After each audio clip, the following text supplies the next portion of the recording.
Welcome to CDR. My name is Tony Wachku. I'm a producer and educator based in London. Also run an organisation called CDR, which is called short for Create, Define, Release. We are an Arts Council funded organisation set up to support and nurture artists and producers and create community around black music. Have been doing it for almost 20 years. It's been great because we get the opportunity to meet people who have helped pave the way for music community. So without further ado, I'd like to introduce you to somebody who you may be familiar with, DJ Martin. Give it up.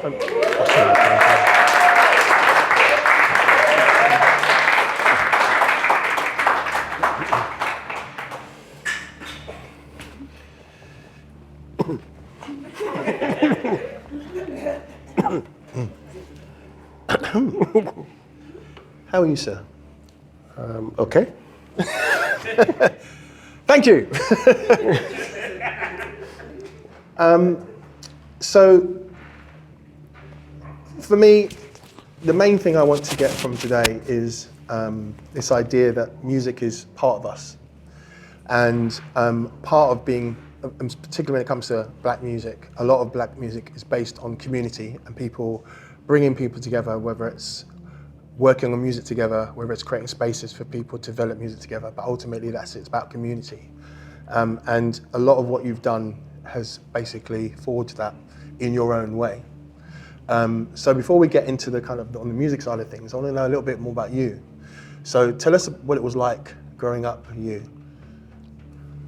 From what age?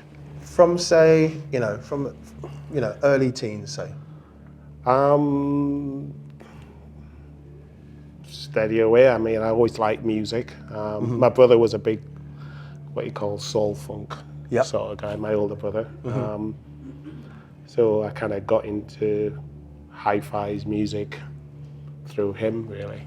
And the stuff what he used to listen to, which is all like stuff from the 70s and 80s. And I guess that's where you started, your initial DJing was mostly soul back in the day, right? And that kind of, tell us, what was that? It was like soul funk. We used to go a lot of the old days in Rock City. I don't know if anyone's aware of the Rock City. I know Sefton there, one of my best friends, shaking his head there. We used to go to like Rock City and had amazing sound system. And then it kind of filtered into like the house era and the house and electro, which really got me into what people will say called EDM now. Yeah. So were you actually a soul boy back then as well as playing the soul records? I wanted to say I could qualify as a soul boy. I mean, did you go, Farrah trousers? No, I didn't do that. you don't go that far. I don't. No, you didn't go. No, I don't. It wasn't me. I was just jeans, t-shirt, trainers. When most people were dancing, I was watching the DJs work. Okay. Yeah. I was interested more observing the tunes and observing the dance floor. Yeah, watching people like Graham Park, Trevor M, Colin Curtis, Jonathan. Those are the DJs I was watching. So at what point did you, from obviously your passion for music and DJing, when did you start taking the whole DJing thing seriously? When I got my first job and I bought 2 turntables, and my dad looked at me and says, "That's the first thing you buy with your first wage packet." And he was pissed. And did you go in with the Technics or did you go belt drive business to start off with? Belt drive before that, some dual whatever, I can't remember whether, and used to screw them down and put loads of 50p's in them so needle doesn't come off. Yeah.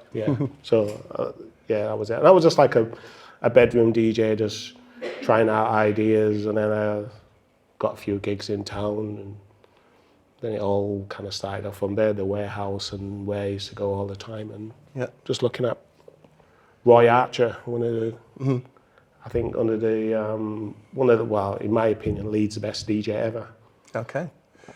So was the warehouse for your first kind of, apart from DJing at home and kind of low school gigs, what was the kind of DJ gig that really kind of you said, okay, I'm going somewhere, I'm getting somewhere? Probably when I started doing like all-nighters and stuff like that in the West Indian Centre in Chapel Town, because that was like uncensored. You're doing what you want to do as opposed to people saying, oh, you've got to follow like a format or stuff like that. So that's when the early house records were coming out and stuff like that, and it was just like raw. Yeah.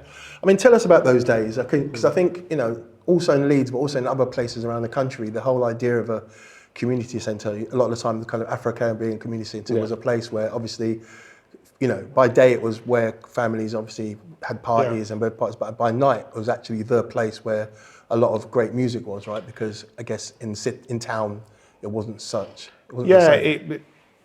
It's kind of weird because most of the people who are running the management of the West Indian Centre wanted to get more young people involved. That's where I came in.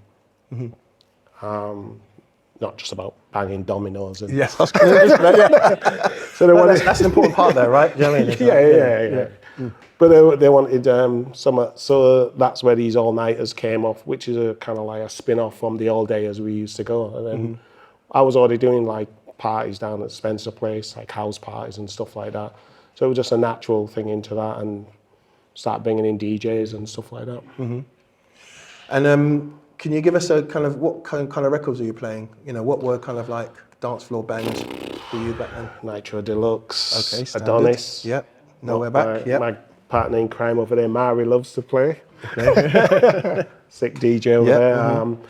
That came out in 1986. So. Were you born then, Mari? 1986. 2 years later he was born, and he's playing it now as a... Well, it's a classic, isn't it? A lot of these records are kind of, fundamental records. So when I hear people like Mari playing them sort of stuff, it gives me hope, like, well, maybe I'm still relevant. I wanted to get your take on the shift between when obviously the dance floor was mostly around soul, you know, street soul, reggae, that kind of thing, and when it went from that to, again, when electro came in. I mean, what was that? Well, there was a kind of rivalry there between the soul boys and the... There you go. And the reggae guys, and we were kind of like looked down on them, but it was hard being into that sort of stuff back then, do you know what I mean? Because everyone thought reggae was I mean, I still get, sometime I go play place business, when are you going to put on some reggae? And I says, never. Because it's just not my thing, do you know what I mean? Yeah, absolutely. And I even do that with R&B, because mainly now when I'm DJing now, I play predominantly house music, which is what I love, and I just refuse to, because there's so many clubs in Leeds playing R&B. Yep, absolutely. Everywhere, and it's, how many times can we hear American Boy? You know what I mean? And not get. So I just refuse to play it. Yeah. But like, you know, when you're, you know, at the time you went, well, what I'm trying to get at is, I'm trying to understand the kind of transition from, you know, predominantly playing soul records and hip hop records, and then obviously house came in the kind of mid 80s. Yeah. Was there a kind of like a really swift transition between the genres, or were you blending too? How was it? Swift. Yeah. I mean, when house music came out, there was nothing like it. There was nothing to compare with it in terms of the power, and that's what it's come to juggernaut it is today. I mean, I don't really go like tech house, pervasive house, minimal house. I don't do all that shit. It's just house. Yeah. It's just house to me. It's good and bad house. And that's the way I look at music, and I'll always look at it that way. Okay. So, do you have any kind of really poignant memories from DJing back then? Yeah, when a few guys wanted to smash up my decks. because you didn't play reggae, right? Well, partly because of that, and some people wanted to play and they didn't quite get the way house music was played, and they kind of like killed the dance floor, and then I was threatened by a bunch of guys and stuff like that. Yeah, it's all good though. It's all part of the thing. I mean, I was talking to a friend of mine today, he was reminding me of that. That's why it's come in my mind. Because I ain't got really a good memory, to be quite honest. You do or you don't? I don't. Okay, that's all right. Maybe we can prompt some of those while we're here. Yeah.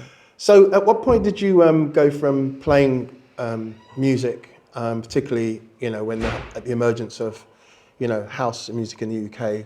You know, I remember it was a really exciting time, as you said. It was really kind of transformative, right? Yeah. At what point did you say, okay, you know what, I want to start actually delving into making the music as opposed to DJing? When I went to Jumbo Records and it was all the shit that sounded the same. And I thought, how hard can this be? I mean, my background is in IT, so I'm more of a, I wouldn't even call myself a producer, stroke magician. I wouldn't call myself a DJ. I'm a problem solver. If I find a problem, I'll look at it from every fucking angle you can look at it, beneath, up, top, side, and I'll make it happen. So I just wanted to say, well, if I'm not getting what we want, try and make it. And that's where it kind of came about. And can you remember what your first studio setup was? What was the equipment? Oh, I know it started with an Atari ST. Yeah. It started... You need to tell people about the Atari ST, just very briefly. It's quite important. Well, when it came out, it was the first computer to do MIDI.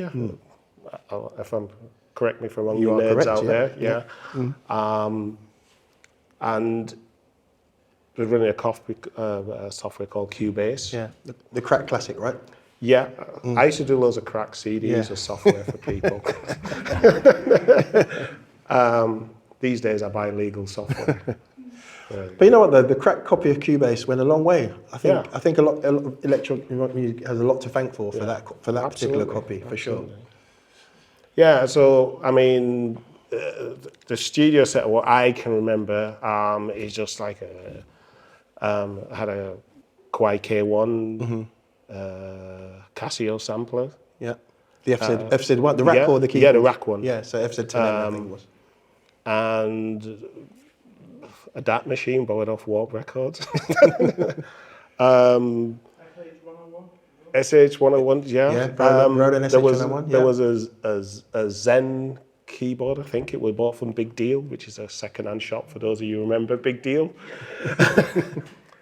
Which we just sampled bass notes from it and stuff like that. So it was basically made up of 4 components. Sample, a bass line, a riff, and some chords. That's it. And you had a mixer as well, no? Yeah, we had a mixer, 4-track mixer. I think I can't remember what. Is Christian here? Christian here? Oh, Christian is a guy in Leeds who actually kind of emulated the whole studio from a photograph. Well, if he's here, we can maybe talk to him later. Yeah. So a lot of that equipment was, although obviously it's an investment, it was equipment that was affordable, right? Affordable, very much. We were broke. Yeah. So the Kawai K1 was obviously a Kawai, is a Japanese company. That keyboard was like, if you couldn't afford a Korg M1 or a D50, you bought a Kawai K1 Mark II. Likewise, if you couldn't afford an Akai S1000 or an 950, you bought the FZ10M, right? Exactly. Or the 10 in your case, right? Later on, we got a 950. Yeah. But the damage was already done. The drum was already, that was the thing. So all this is in your attic, I guess? Yeah. Yeah. All right, so it's all set up, all ready to go, and because you're in IT, it's going to be impeccable, it's going to work.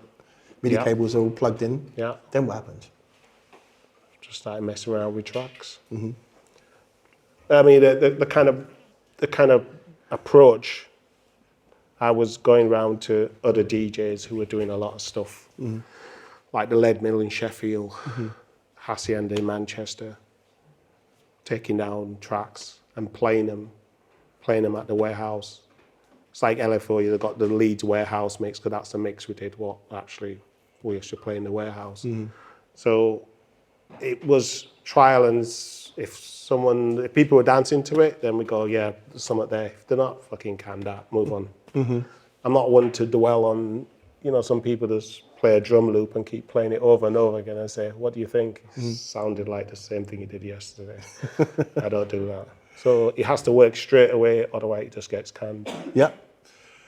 So did you, when the studio was built and you started to obviously work on music, were you working with people straight away, or did you spend some time by yourself to develop your sound? How did it work? More or less with thing. There was Mark and there was Jez. I used to teach computer literacy at this place called Sidestep. and I met them 2 guys there. Mark was a genius, really good at playing stuff and riffs and stuff like that. And it all kind of like really started from there. Really, it's like that thing with like Interview with a Vampire, when 2 vampires meet each other after roaming for 400 years. It was like that. So, Okay. And then we just got working it. It just kind of blended together. So, in what's it like to work? Again, back then, I'm sure it's the same now. When you get back to making music. So, what is the? Hopefully. No, hopefully, man. We've got people that are on your back. Yeah. Haven't we? Yeah. Do you know what I'm saying? But what would be a working relationship in the studio with you? So, say for example, when you're with Jez and Mark and yourself, what would that look like? I guess when you switch things on, I guess your approach is like quite. Not experimental, but it's quite improvisational, right? In terms of your approach to building ideas. I normally would already know what I particularly want from me DJing. I don't think I can make music without DJing. Yeah. So I'm going to be influenced by sounds and what I'm hearing and drum patterns, what I see, little twitches of people and how they react to certain tracks we've played. So I'm always going to come from a DJ's point of view, as opposed to say I'm just going to come in and start with a bass line. Or I always like what the DJs are doing. And if you're working with other people, do people have their own space to either work on the drums while you're doing the bass line, or you're on the mixing board? Yeah. What does that look like in this? Well, it's a kind of, I might like something what people do, and they might like all of it. I might just like one bit of it. Yeah. And that's all I'm going to take. Okay. Less is more. Okay. So can we play something from back then? Go on then. Yeah. I mean, considering you were, talking about the gentleman in question, maybe we can, just briefly talk about this.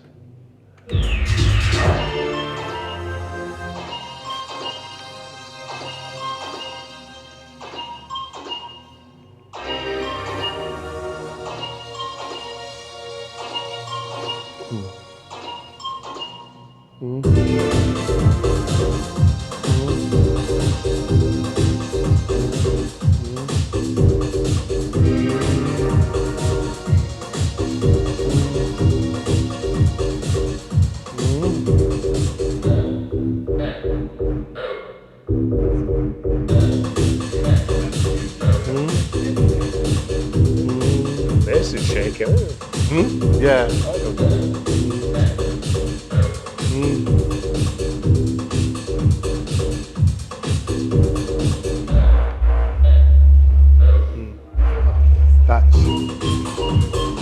That moved a lot of heads. Yeah.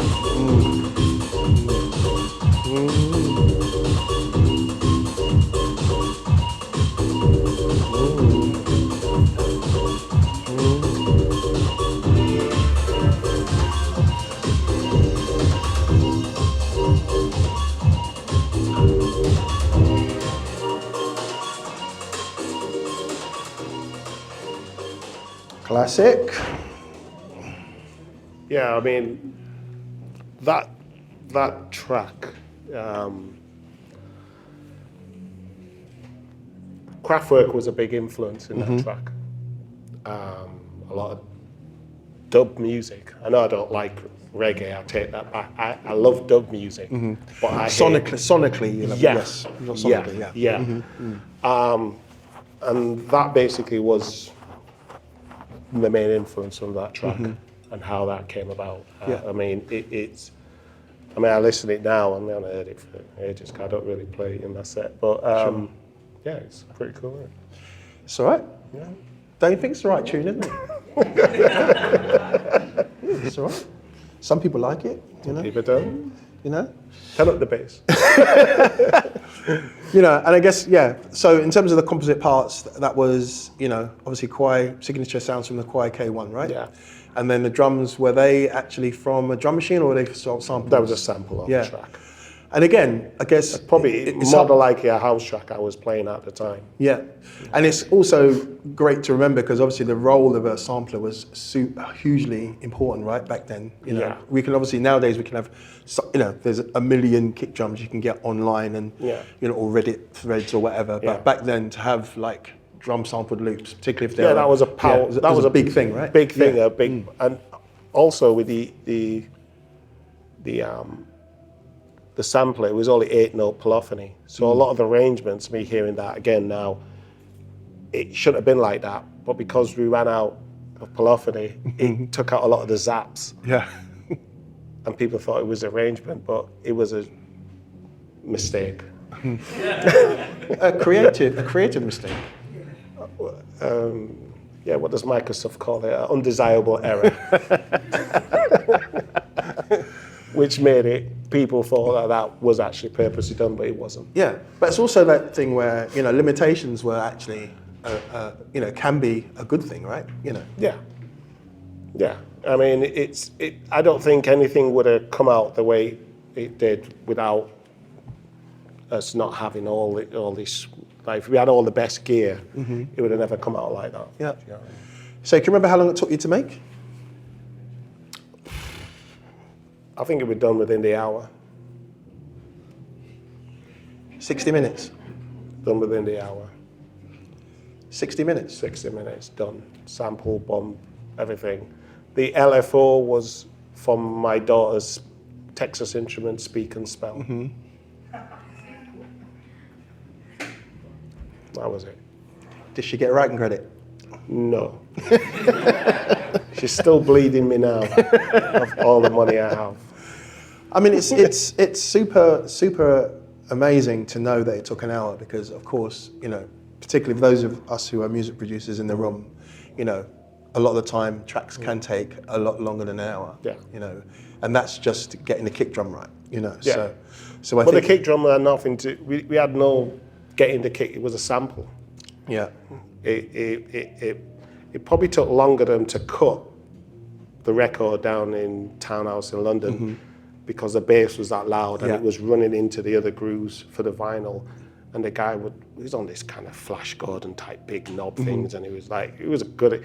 And he said, "Oh, you know, this is." Then he got it right. They didn't actually drift over when the bass came into the other thing. So, and he managed to catch a bit, and that's a big part of that track. Oh, absolutely, particularly in the drop later on. Correct. So when you made it an hour, how did you feel about it? Did it feel that you were onto something, or was it just feel like one of many tracks that you're working on? A lot of the tracks when we signed to Warp Records, we had about 30 tracks, which we went down there with. The only how we knew is when we played it and people gasped when the bass came in. That's the only time we knew something's here. Yeah.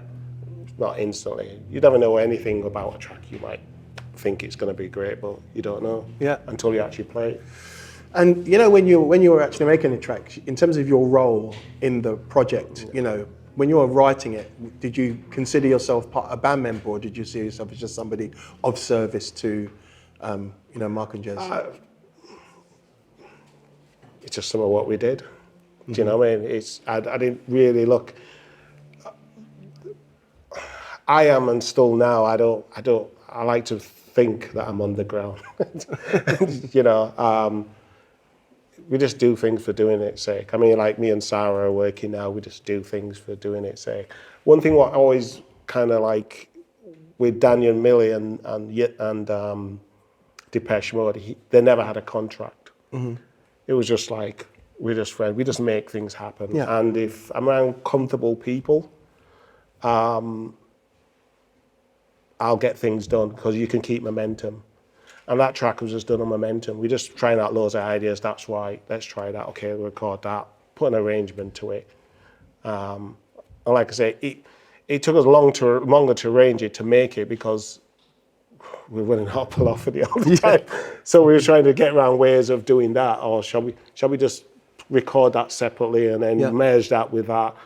But then this is all right, sounds all right with the mistakes in it.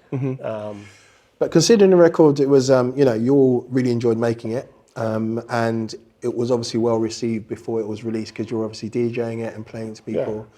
I was getting other DJs to play it as well. Yeah, fantastic. In their environment. Yeah. Yeah. You know, so obviously at some point, you obviously the record was going to be signed, and you know they needed people to front it. So for you, this idea of being underground, is there a relationship between being public about what you do, and you know this idea of underground? I don't know. Underground. I like to be the shadow. I like to. Once it's done, it's done. I don't want to. I'm not really one for fronting anything. People who know me, once it's done, it's done. Yeah. And we just move on to something else. Do you know what I mean? Of course, I understand that. But I mean, later on, like in life, when because there's more to me than music, I think. And I mean, I'll watch a documentary with Bill Withers, and he said it's better to be sold out than sell out. There's a difference. Which I didn't learn that because I was young and stupid. Yeah, well, it's not about being stupid. I think there's part of the industry that's not about music for sure. Yeah. And there's part of the music industry that is more about hype and whether or not you look a certain way or dress a certain way. And you know, the more hype things get, the more that becomes an issue. So I totally get this idea of you don't want to be part of that. I get that. Yeah. But I think that what's interesting is, and particularly now, and this is why, ironically, the internet and people being passionate about music and want to nerd out about who wrote what, and then you know your name can surface on your own terms, right? But I think there's, you know, not that you've done a disservice.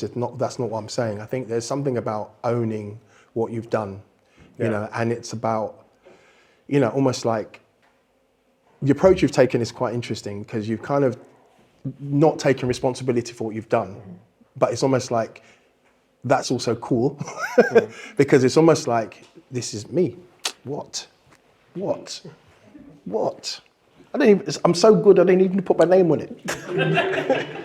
You know, that's actually that's quite interesting. Well, but yeah, they did put my name on it, and I give them credit for doing that. But there's other records which we'll talk about the way you're not. You know, it's like if it wasn't for the internet, interwebs, people wouldn't know, right? Yeah. So there's this dichotomy between, you know, being under this idea of having an identity that's underground, and you know, once you've done something, it's in the world. I get it, but I think, you know, it's becoming more and more important for people to understand where things come from, and for all of us as creatives to take ownership of what we've done, particularly because the way the internet works, and as we know, people can claim things. You know, there's a whole tapestry of misinformation out there for lots of different. You know, the internet is obviously very good at,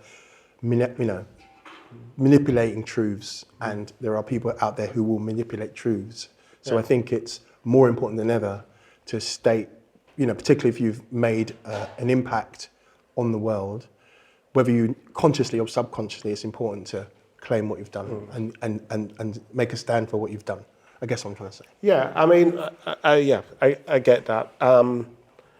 But for me, it wasn't really that important because, I mean, I look up a good friend Homer there, hiding behind the back there. You know, he's just as bad though. Yeah, he is. Yeah, he is as bad. But we'll talk to you later. They knew, Sarah knew, we grew up next door together. People in the know knew, so I didn't really feel the need that, oh, fuck the internet, what the fuck do they know? Do you know what I mean? I don't.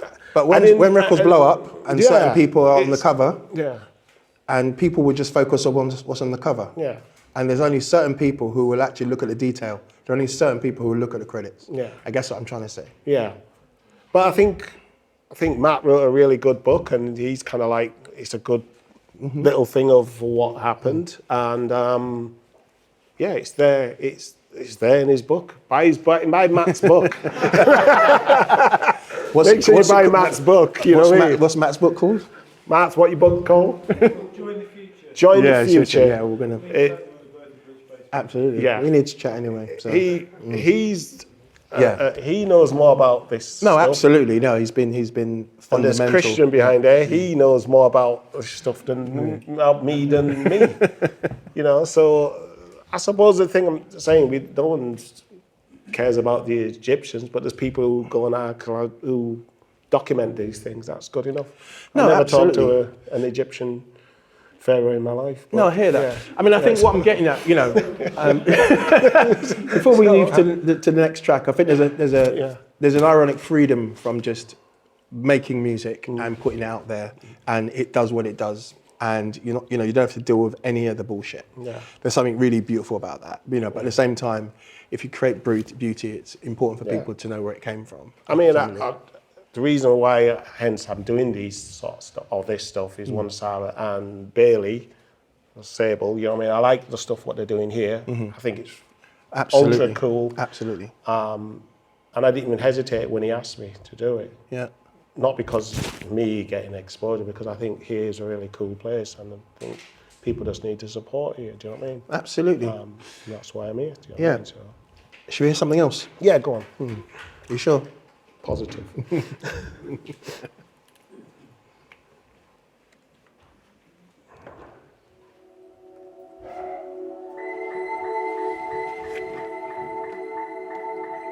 Bad eyesight. Ability to, yeah. I've got terrible eyesight.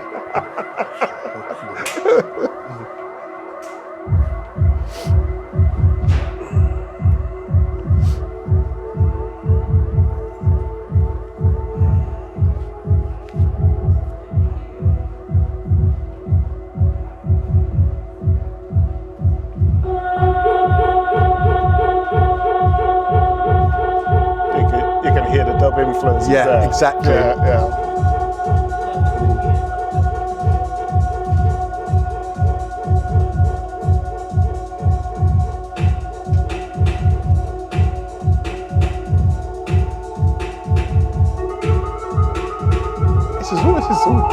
It's all reggae. It's all done.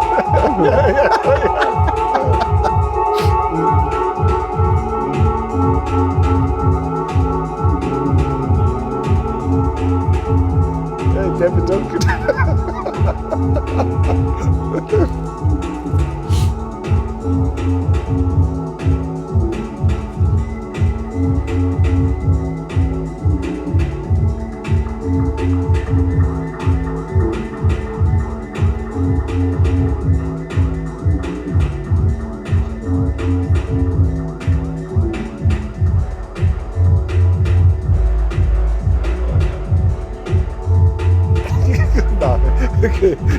He wants it. He wants it.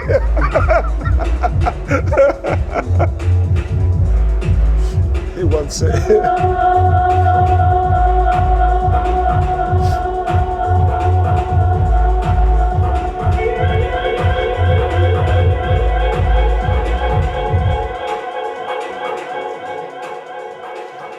Nice.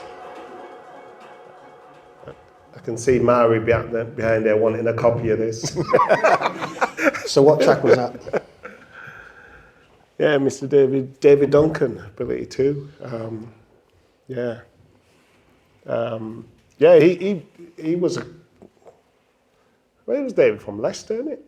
Leicester, yeah. He's from Leicester. And he used to live in one of my houses. You know what I mean? He actually... When I had a studio in one of my houses, he actually built a studio in the house after then. He was doing quite a lot of interesting stuff himself, you know what I mean? So he went on to do really good things. I think he's in Europe somewhere now doing stuff. I can remember going out to a night out, Back to Basics, and Robert Owens was actually singing over this. Okay. He was playing it. And I thought, I was just like nodding my head and fucking hell, that's the track I've done.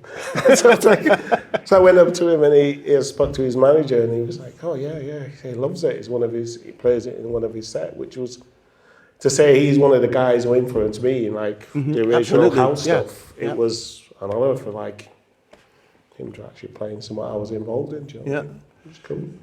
So with this track, can you remember anything about the development of it with you and Dave? too long ago. Too long. Yeah, but this was it done in the attic studio? No, that was different done place. when we had the studio above. Well, that photograph on the thing we had just above Kickflip in town. So that was part of the whole basic Basic, setup. yeah. So tell us how that came about.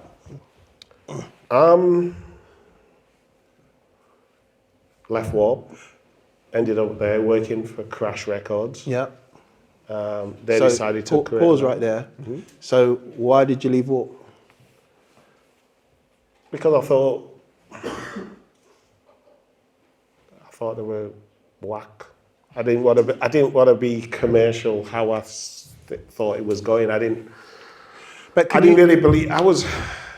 You seen the film High Fidelity, when Matt Black was going to sell this guy this record, told him all about it. Then the guy said, "Can I buy it?" He says, "No, you can't. You're not worthy of it." That was me. Okay. Okay. That was me. I just stupid, isn't it? Well, it's not. It's not stupidity. It's again this idea that I guess back then you viewed commercial as it's selling out, isn't it? And it's not about the music. It's about something else. Yeah. So maybe and also I guess commercial also means giving up something. Yeah. Giving up a freedom, giving up some kind of liberty. Yeah. Would you say? Yeah, but back then for me it worked for me, and I mean like now my view is like, what is commercial, what isn't commercial? The lines are kind of blurred a bit now. Do you know what I mean? I'm got enough brains to realise that. But I mean, I was talking to Matt today about where Warp has gone now, and it's not really.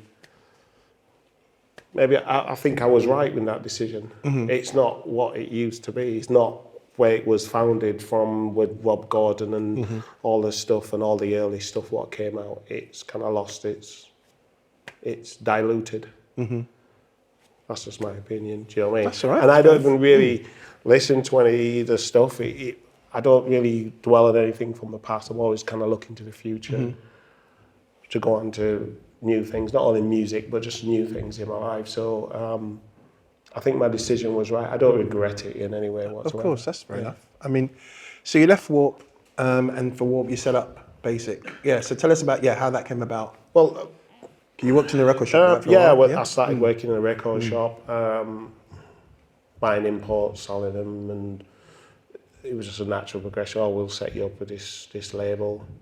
And we just got people like Mark, Rockers Irish, and Homer, Alan, Mark Milliton, Mark's brother, Kevin Milliton. And we just started all the people who I knew before, we just started doing something again, but here in Leeds rather than having a Sheffield connection. That was it.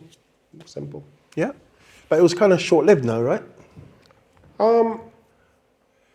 I mean, considering you had this opportunity to develop a label, develop a studio, Yeah, but it was never my intent to. If you go back to, like, I only wanted new stuff to play as a DJ.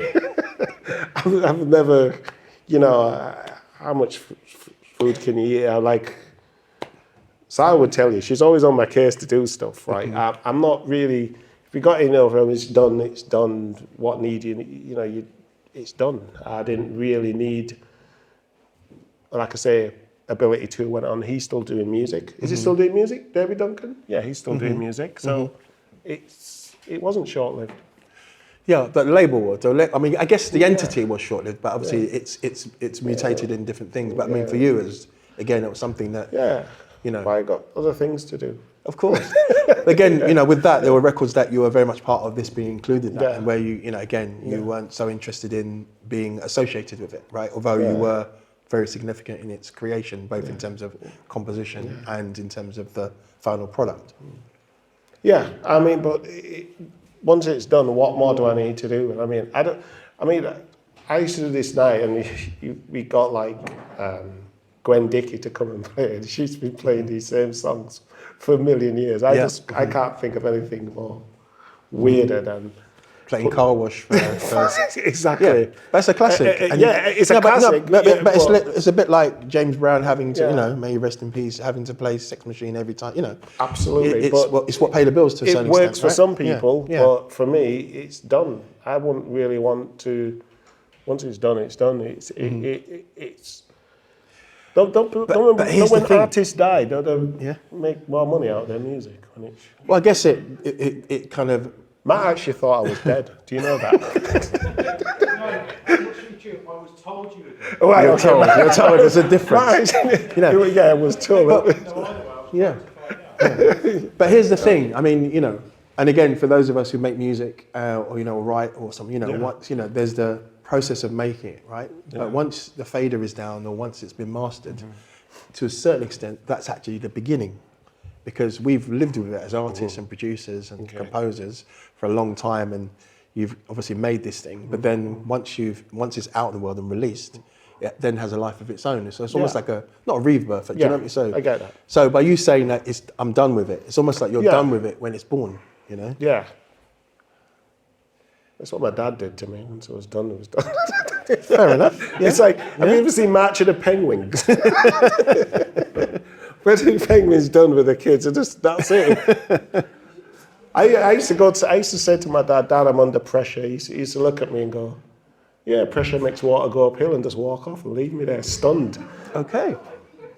Yeah, so I've come from that kind of. Sarah knows what my family's like. Yeah. You don't get emotional about stuff. I hear that. Yeah, it's not. Yeah, it's. So, Dashway Basic, that's done. Yeah. Yeah. What happened next?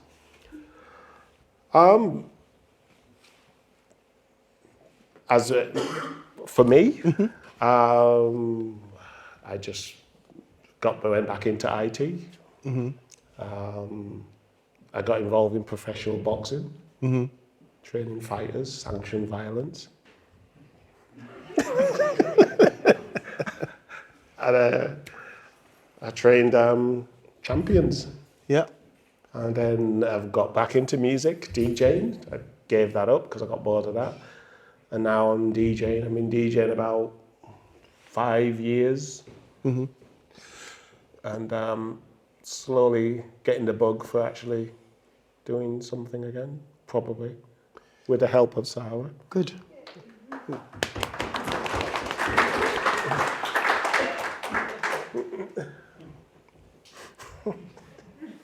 She's on my case. She's Good. everything. But no, and she knows me. She knows how I can't wiggle out of Sarah's things, on your case, but we are also on your case, aren't we? You're not ready. But I do want to just take you back very slightly, just to tie that, just after basics, you had enough.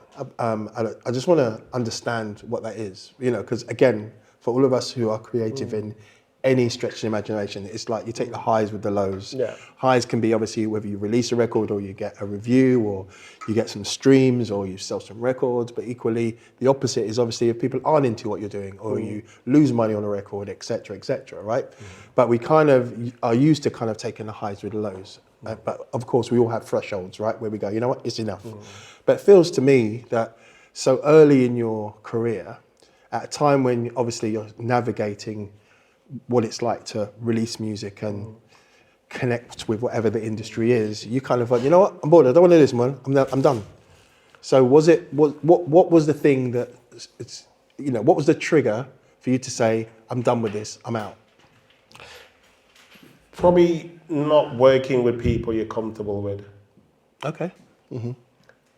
I do believe it's really important. If you work with people you're comfortable with, you have momentum, and the momentum can take you, with a bit of luck, a long way. If you're not comfortable with people you're working with, what is the point? Yeah.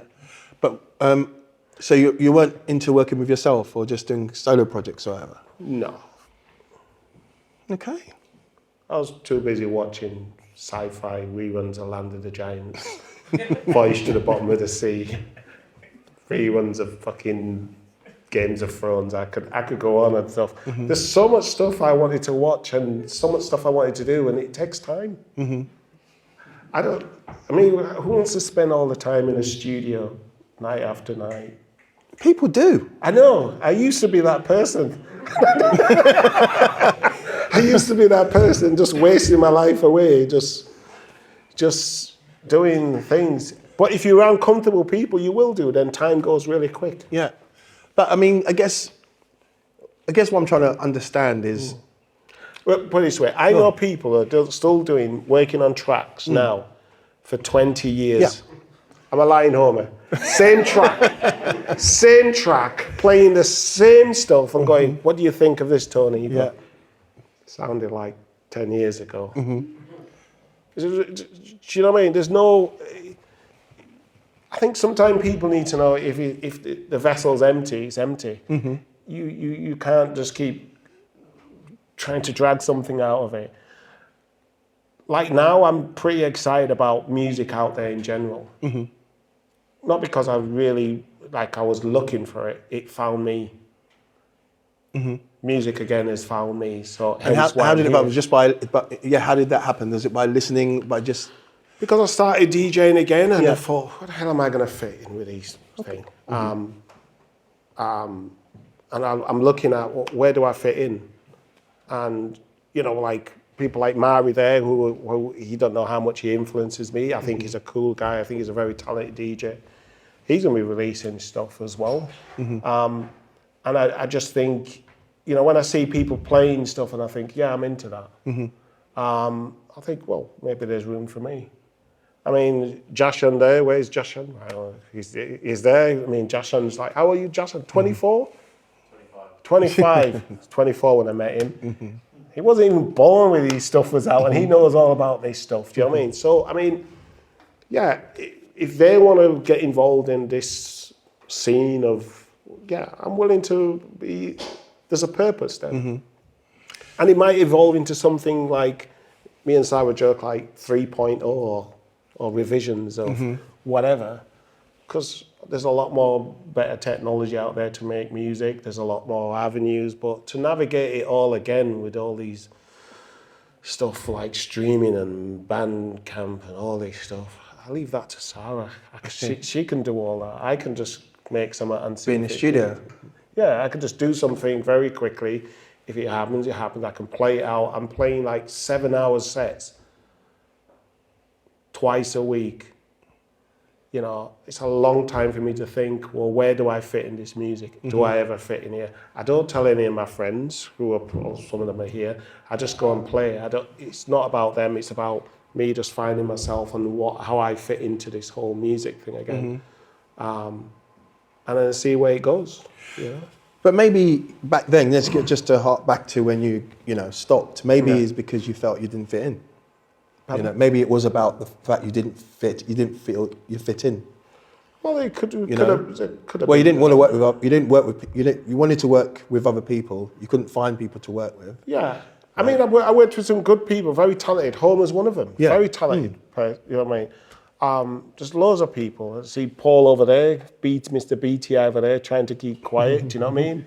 Breaking the illusion. Do you know what I mean? There's loads of people here, but everyone was doing their own thing. And if they're not available for me to, then I'm not that pushy dude. If people are doing stuff and the other people available ain't cool, then it's not for me to do, really. Okay. I'm going to see if there's any questions from our audience. There's a microphone here. So if you just put your hand up, we'll get you the microphone. God, questions. Okay, everyone's in awe. Question here, thank you. Hello. Hi. So earlier you were talking about how you can tracks off if you don't get a good reaction. Yeah. But what happens if you kind of still working on it, but you're trying to feel it out, but it's not fully where it needs to be, but people yeah, that's good, but it's not the reaction that you wanted. You want all your homies to be oh, that's fucking sick, but if it's not, are you just going to bin it off because it's not at the end? Well, for me, it was very simple. Most of the tracks, what Tony's played here, are very bass driven, and if you put like a bad boy bass line track out and it drops, people are going to react to it. And if they don't, then you need to can that. And it was very simple as that. There's got to be something like a USP in the track what's going to make people, it doesn't necessarily have to be a hook. I mean, I play a lot of tracks with lyrics, I don't have to fuck what they're saying. I'm not a lyrics guy. It has to be bass dropping or something what is going to really capture people and go, wow, that's it. That makes me feel like I'm gipping. And it's as simple as that, do you know what I mean? Cool. Thank you for your question. Anyone else? Question over here. Thank you. I just wanted to ask how important the colonial listening practices were around, as you spoke, around dub, especially in the north of England. How formative they were around you growing up in Leeds. What? Say that again. So, how the colonial listening practices, how formative they were in your growing up experience in Leeds. So, listening to dub, listening to... Oh, well, yeah, I mean, yeah, really, really important. I mean, it's kind of like, we used to have community centre, I don't know if people are old enough, like community centre in Leeds, where there's a lot of the big sound systems used to come.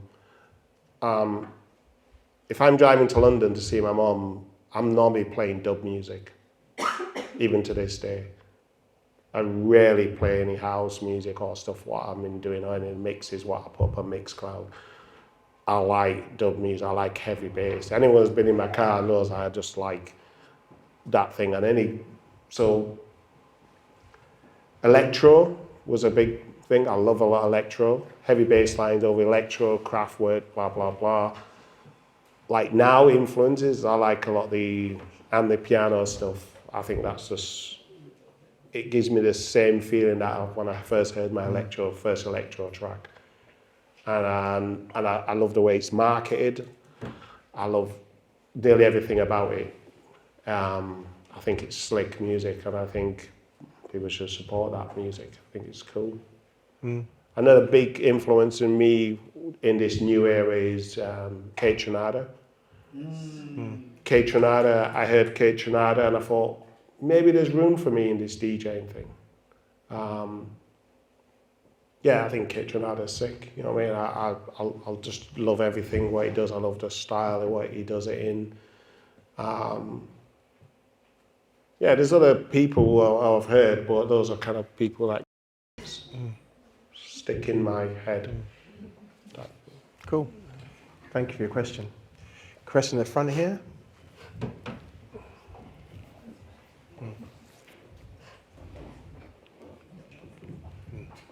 Thank you.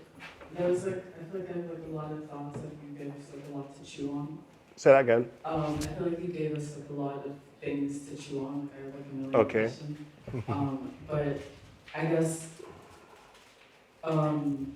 I like thought about what you said about stepping away from it for a little bit, because you were like, I don't see myself here. Like I don't see a space for myself where I don't really feel like I can connect to other people in the space, or I'm just gonna step back, because you were talking about how you were kind of like, you wanted to be a shadow, you wanted to kind of be not in the, That's all right, it's that mic.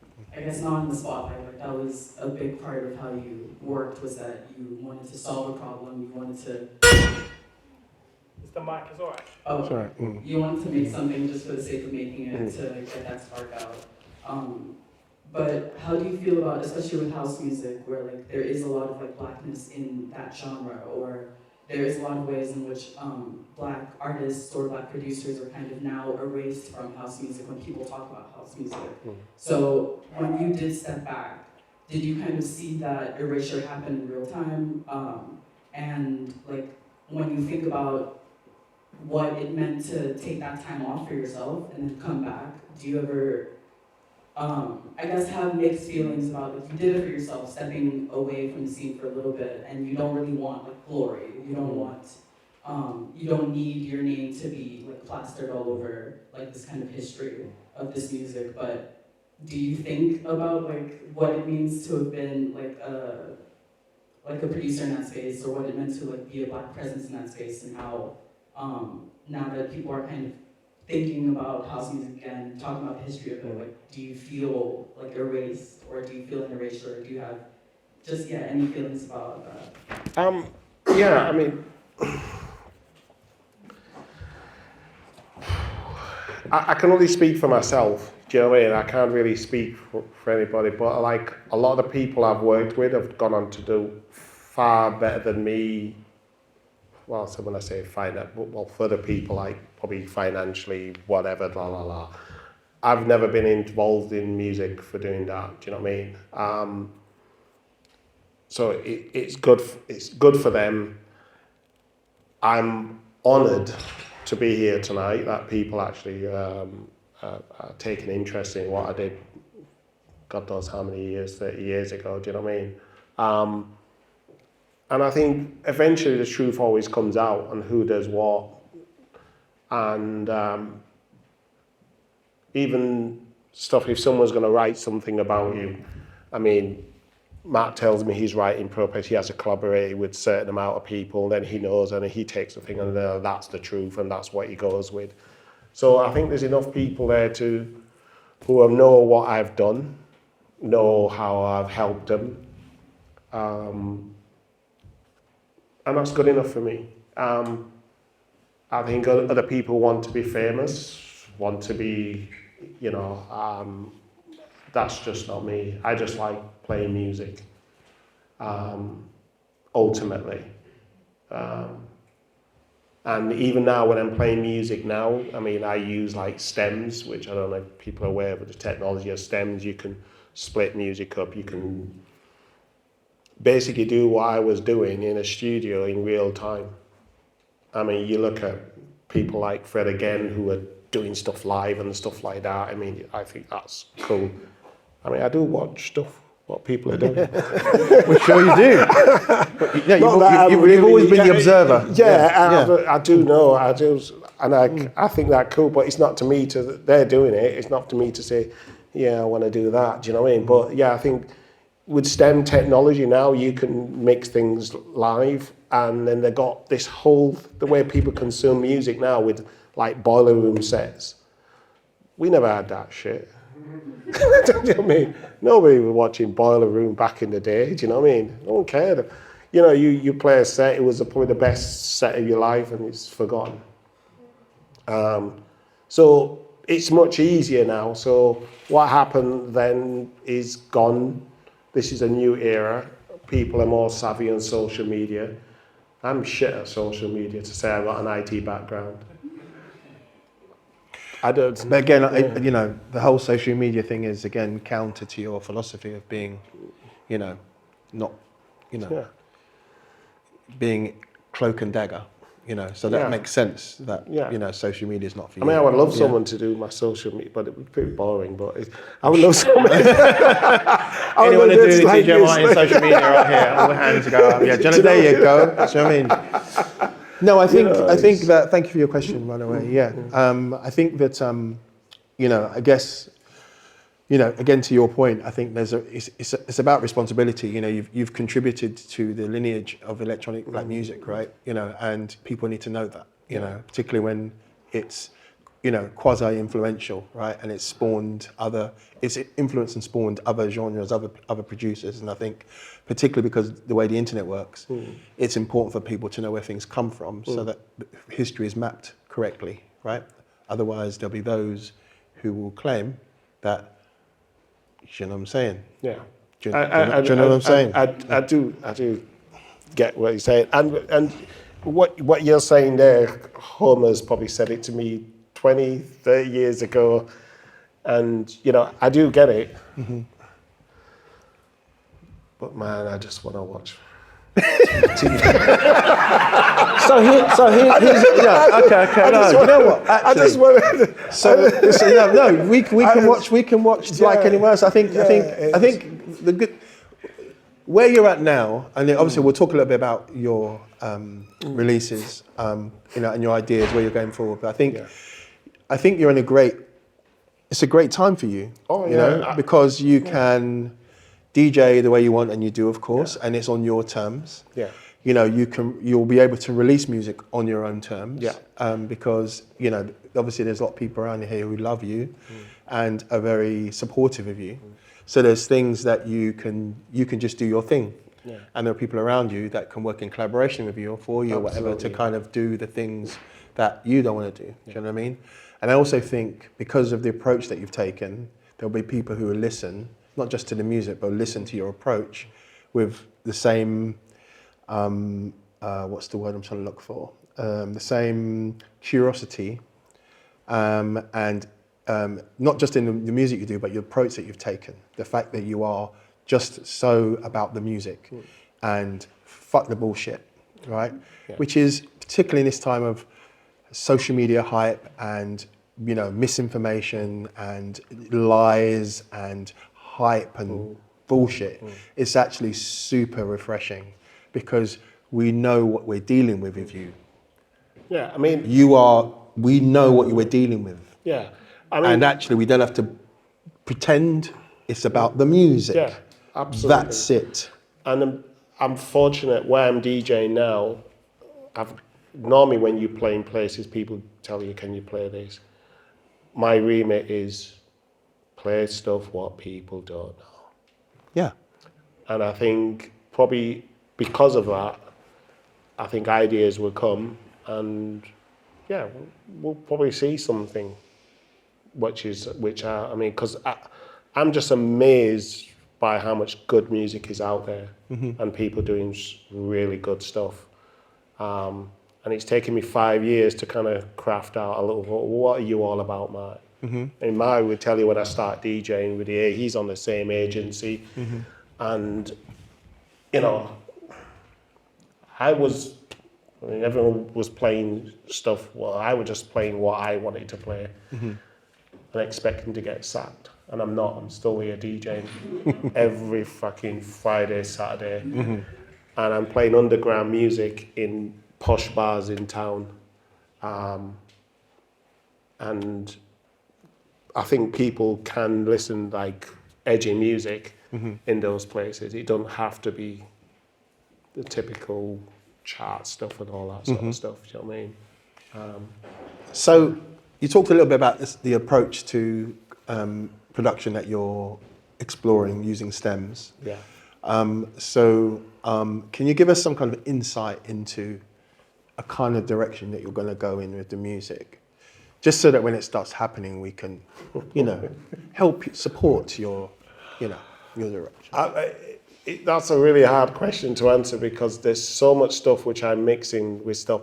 I played with Norman J. I did a night just before lockdown, and he played this track with a mashup of Tainted Love and Bob Marley. I don't know if you ever heard it. Anyone heard that track? It's absolutely fucking sick, isn't it? And I heard that and I thought, there's a lot of things possible now. And it was the only track where anybody remembered. All the bad boy tracks we were playing, no one ever remembered anything else but that Tainted Love track. So I'm toying with stuff like that. That's what I want to do, like stuff what people worry about, but have a hard edge to it. Probably a lot harder than that track, but knowing me. So this is for. So you're going to be combining familiar tracks. Yeah, familiar things or subliminally what you people gonna, because with the stem things, you get things in, you can bring things in key, you can loop stuff that like loop perfectly, you can thing it, then you can just chop it up and then put bits and back, and then it's all in the arrangement after that, rather than me doing it all live and then probably making mistakes and stuff like that. Sarah's really good on like Ableton. I've like explored Logic. I'm looking at everything, but I'll work it out. I always work things out, and I'll make a triangle go into a square. Well, you're a problem solver, aren't you? Yeah, I always, and I'll find a way which no one ever. People have stems by turning them on or off. I put stems on rotaries, like the old rotary mixers, so I can put in exactly the amount of stem I want, which gives me enormous power on the rotaries to just do that and makes things, rather than like a 0 or 1 to take it out, not out, which it sounds a bit like Pinky Perky, like Fisher Price, off, you know what I mean? you can blend it in more. Yeah. So, So we'll expect to hear some kind of mashup, style, cut and paste. That's the kind of general direction. That's the kind of general thing Yeah. which I think bass lines will come from wherever, you know what I mean? I haven't got no problem with that. I've listened to enough dub music in my life to throw down a So sick dub bass. infused, cut and paste, Yeah. remixed. Oh, okay. We heard that, right? That's Rob's direction, so we'll clock it. I might change it. You know that. Cool. I think we've got time for a couple more questions or thoughts. Yeah, question at the back there.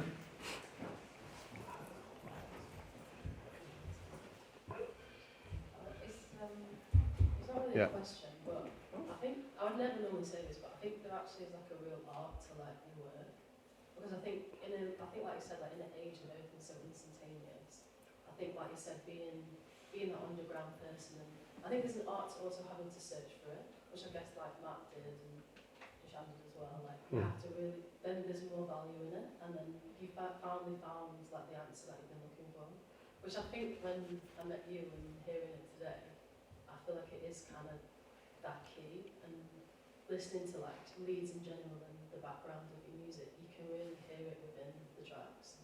So yeah, I think, again, I've never done this because I work in an archive, but I really think like what you've done and the work you've done is almost like, it's almost like it is like a masterpiece in that weird sort of dystopian way. Yeah. Thank you. Thank you. Cool. Anyone else? Question at the left here? Oh, two. Cool. Hi. What would you say, what advice would you give to someone who's just started like making music, dabbling on Advice for me? or even like hardware? I mean, I would say listen to a lot of music, what you know you're going to like, and if you make something, know that you're going to stand behind it. It doesn't necessarily have to be of commercial success. I think most things which I've done, whether it's anything I've done in my life, it's kind of like I do it because I like it, and if other people like it, then that's a bonus. I don't know what sort of music you're into. It's kind of like, that's so wide that, do you know what I mean? It's kind of like, what sort of music you're into? What's that? Everything, but started trying to do some stuff, techno. Oh, okay. Yeah. Cool. Well, we need more. Speak to Sarah there. She's done this night called Lit, and she's always looking for female DJs. She's a champion of female DJs and producers, and she's got a label called Moon Hub, which is what? Big Mood Unit, sorry. Which is going to be putting out stuff. So the point I'm making is you need to find a vehicle to put stuff out, and there she is. Moon Unit, it's there. It's to put out stuff, and she's doing stuff in Leeds, which is just amazing. Okay. You're welcome. You're talking about stems. Oh my God. It's like the thing we always wanted back then. Yeah. What's the thing that you think you missed back then that you could have had? I think the answer is stems. You kind of answer my question about if you had the technology, what we've got now back then, would you use it the same? Would you have made the Fisher Price wobble? Oh man. I mean, if Larry Levan was DJing now, he'd be using stems. What I don't get is all these people still hanging on to this vinyl shit. I don't get it. What's there not to get? I don't get it. I had so much vinyl. It fucking caused me backache. It's just taking all that shit around. What is that all about? And I'm from that era. Do you know what I mean? And I don't get it. Some young kids are back into vinyl. Who's back in vinyl here? Anybody likes vinyl? Shit. Fuck me. It has its, Do you know what I mean? it has its merits. What do you want? But if I mean, you're using yeah. stems, right? Yeah. I promise you, if you're using vinyl and you really master stems, and there's no to master, it's just let your mind create.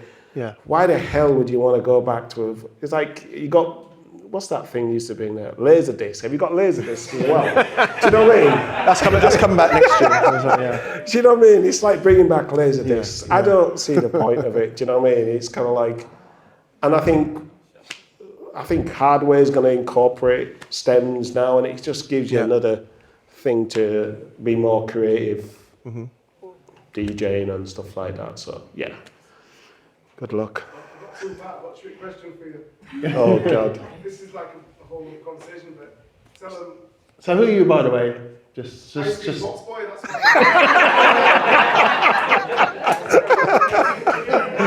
Mike was the first person who put me on a pair of necks. Without him, yeah. But second question was the influence of Trax Records. I wanted to talk about that. Yeah. I remember you on Trax Records. That's all I'm saying. Yeah. Cool. Well, today I had a Trax Record and Mr. Fingers t-shirt on, and Matt commented on. Yeah, I think Trax Records shit quality. That's another thing where you don't really want to. You don't want to. The pressings were definitely a little bit to be decided, terrible. yes. But very, very seminal label, of course. Yeah, I mean, it's that funking with the drums again. Most of my. That's probably that label is probably one of the reasons I wanted to make house music. There's so many bangers. Adonis, No Way Back. Yeah. That's on Trax Record. Are You Hot Enough, Virgo? That's my favourite. Virgo, yeah. Oh, yeah. Yeah, that's just, that's kind of like, that's future. That was future then. Quality wasn't too good, but but it was, Trax Records, if anyone hadn't heard an old pressing from Trax Records, man, go on your internet stuff and get it and just listen to some of the old stuff. And they were very minimal with music. Absolutely. And a lot of those records were made with very simple equipment as well. Very simple equipment. Very simple equipment, which probably what was in all the second-hand shops in America, just like we were getting all the second-hand stuff in second-hand shops here with all this shit gear what no one wanted. Yeah. So, it was Trax Records, yeah. Okay. So before we conclude, just want to get a couple of things, one thing really. So you're working on some new music, yeah? Yeah. All right. So you're DJing regularly in Leeds, and then obviously you'll get bookings, which is great. Yeah. So we can check in with you. Yeah. Sarah's with us now, so we've got a bit of a plan for you, yeah? Oh, God. So you're going to give us a dub-influenced, high, STEM-focused mashup, yeah? Yeah. Okay, cool. So are we saying, so you used to take an hour to make a track back in, when was it, 87, 88? So we'll give you 30 years, so let's give you a little bit. I know where you're going with this, I know you're going with that. Do you know where I'm going, do you know? Of course I know where you're going with that. An hour for that particular track to all the components to come together. But before that, there was loads of shit tracks before that. Yeah, of course. Okay, all right. Just right, okay, just all right. Okay. All right, that's fine, cool. All right, so what I'm trying to do is get a little timeline going, you know? So we're, obviously you don't know Sarah.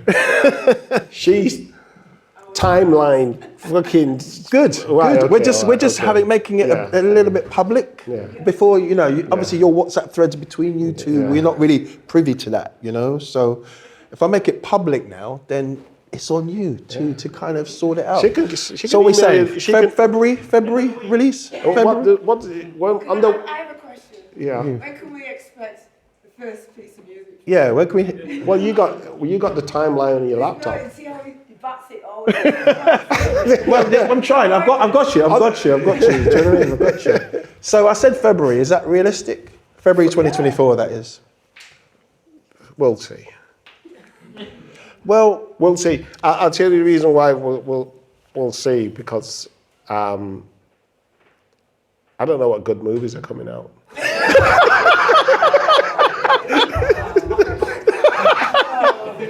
I don't. Okay, let's try and compromise here. Okay, so can we expect to, in true kind of CDR style, can we expect to hear a work in progress, whether you DJing up here up north, or we can hear something that you're working on? Absolutely.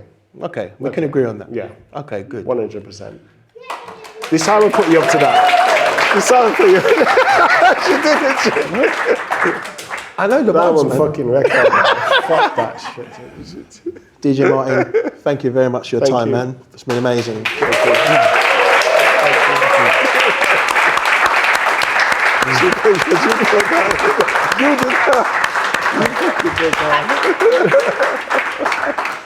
My pleasure. That's one of the reasons why I like doing this show. Thank you all for coming. This has been right special. Thank you so much. I guess what's happening now? We've got some music, right? Yeah, give us 5 minutes. We'll set up the DJ decks and then Martin's going to play some tunes. Which is amazing. And yeah, unfortunately, myself and my colleague Sean. Give up for Sean for the microphone warnings. Yeah, we unfortunately have to head back to London, which is really frustrating.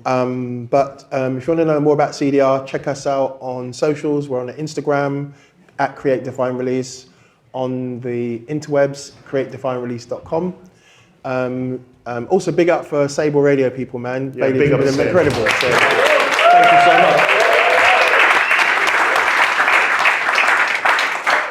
Such a special place and people, man. We're very much looking forward to working with them more. So yeah, see you again soon sometime. Thank you.